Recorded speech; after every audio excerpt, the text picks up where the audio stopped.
रामकृष्णारी नर्मदे हर. जगद्गुरु तुकोबारायांचे एकनिष्ठ गुरुभक्त गुरु शिष्य असलेले संत श्रेष्ठ पिंपळनेर निवासी संत निळोबाराय महाराज यांचा असलेला हा इतिहास थोडासा सांगण्याचा प्रयत्न करील.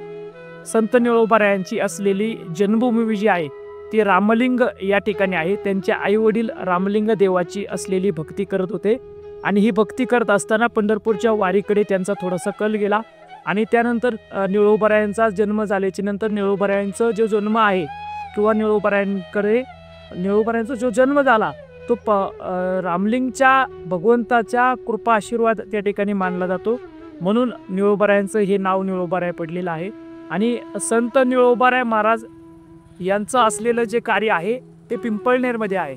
निळा म्हणे पिंपळनेर तुझे केले पंढरपूर असं असलेलं हे पिंपळनेर क्षेत्र आहे. आणि पिंपळनेर क्षेत्रामध्ये संत निळोबारायांची असलेली सी समाधी आहे. आजही त्यांचे वंशज आज त्यांची सेवा त्या ठिकाणी करत आहेत. गोपाळ काका मकाशीर असलेले त्यांची ती वंशज आहेत. संत निळोबाराय महाराजांची असलेली गुरुभक्ती ही फार पवित्र आहे. संत निळोबाराय महाराजांनी जेव्हा पंढरपूरची वारी केली त्या काळामध्ये गुरुच्या भेटीसाठी असलेली आतुरता त्यांची तपोनिधी नारायण महाराजांपर्यंत त्यांची ओळख करून दिली आणि त्या वारीमध्ये त्यांनी जगद्गुरु तुकोबारायांच्याबद्दल खूप जाणून घेतलं. आणि त्यामुळे निळोबारायांनी अशी मनात इच्छा व्यक्त केली की मी त्या गुरूंना माझ्या भेटेल. पण काळ फार निघून गेला होता. जगद्गुरु तुकोबारायांचा बीजेचा सोहळा उरकलेला होता. खूप काळ झाला होता.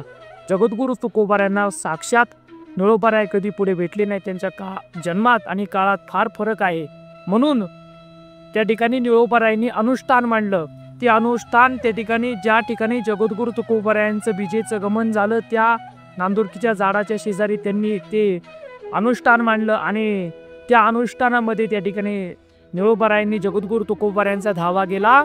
पण हा धावा करत असताना पांडुरंग परमात्म्याने 21व्या दिवशी त्या ठिकाणी जगद्गुरु तुकोबारायांची असलेली जी भक्ती जाणून त्या ठिकाणी निळोबारायांचा असलेला धावा ऐकला आणि पांडुरंग परमात्मा साक्षात निळोबारायांच्या पुढे उभे राहिले. आणि निळोबारायांनी डोळे वगैरे पाहिलं, देवा तुम्हाला मी त्या ठिकाणी बोलावले नाही. देवा तुम्ही का आलात? मला माझ्या गुरूंची गरज आहे.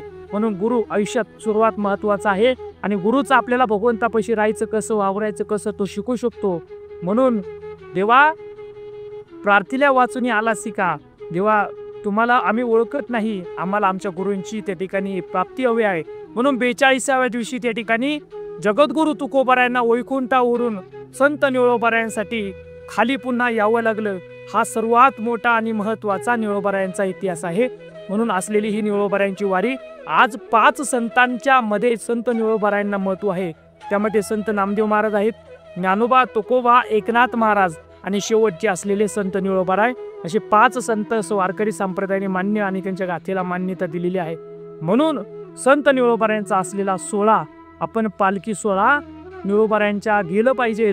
प्रत्येक संतांची समाधी सोहळा आपण करतो त्यासारखं निळोबारायांचा सुद्धा समाधी सोहळा आणि जगद्गुरु तुकोबारायांची असलेली बीजेचा सोहळा हा एकाच दिवशी येतो.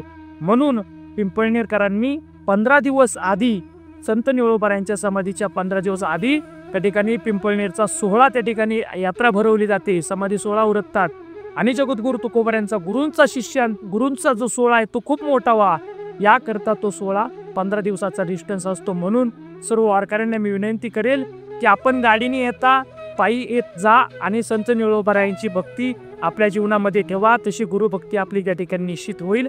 म्हणून संत निळोबारायांच्या समाधी सोहळ्याचं या वर्षीचं मी आमंत्रण देतो. आमच्या वरुडे गावातून ती पिंपळनेरपर्यंत 3 दिवसांचा पायी सोहळा आहे. त्या सोहळ्यात आपण सहभागी व्हा. जगद्गुरु तुकोबारायांच्या सोहळ्यासारखाच सोहळा आपण त्या ठिकाणी करतोय. रथ आहे, रथामध्ये पादुका आहेत आणि रथाला बैल असतात 2 आणि पुढे चौघडा असो, चौघड्यामध्ये सुद्धा बैल असतात. असा असणारा हा सोहळा आहे. भजन असतं खूप मोठं. विनेकरी असतात. विनेकरी एक गावचे एक विनेकरी आपल्यामध्ये सहभागी होतात. 2 वर्ष झाली, आता हे 3रं वर्ष आहे. नक्की आपण त्या सोहळ्याला भेट द्या आणि त्या वारीमध्ये तो आनंद घ्या. रामकृष्ण हरी. नर्मदे हर.